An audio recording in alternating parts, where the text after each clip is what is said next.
Hello everyone, আসসালামু আলাইকুম। দেখতে পাচ্ছেন ওই যে কান ফোড়াচ্ছে আমার ডাইনি বোন। কত সাহস ওর! টাকা আমার ভয় লাগে দেখতে। হালকা তো একটু লাগছে, লাল হয়ে গেছে দেখো। গাইস দেখেন কান ফোড়ানো হয়ে গেছে। পার্লারে কান ফোড়াতে কত টাকা লাগে আপনারা আমাকে জানাবেন। আমি আসলে কখনো পার্লারে কান ফোড়াই নাই। এই যে আমার মামাতো বোন, ও কানটা ফোড়াই দিছে, দেখতে পাচ্ছেন।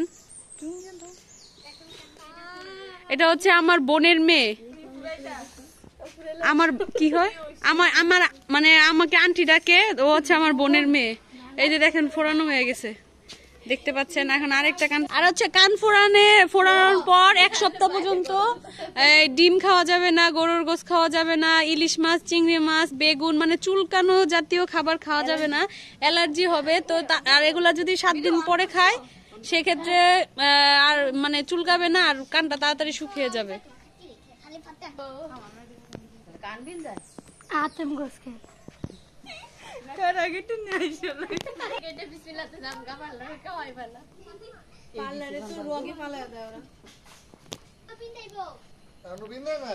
আমার জন্য শুয়াই না, এখন আমার বিন্দা দেয় না।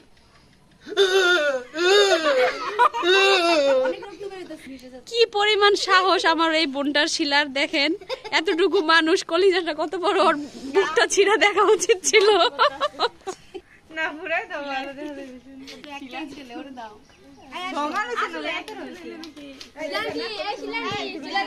হ্যাঁ চলো।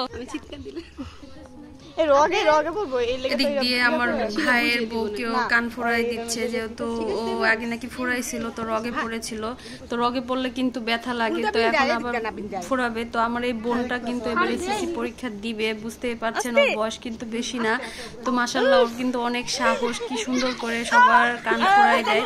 আসলে এরকম একটা ফ্যামিলিতে এরকম একটা সাহসী মেয়ে থাকা দরকার, তাহলে আর বাইরে যাওয়ার দরকার নেই। কি বলেন আপনারা?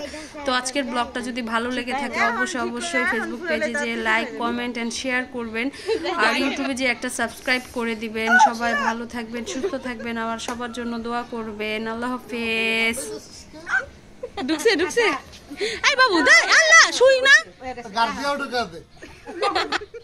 শুধু লাগে, শুধু শুইতে আমাদের সিলাই দিছে।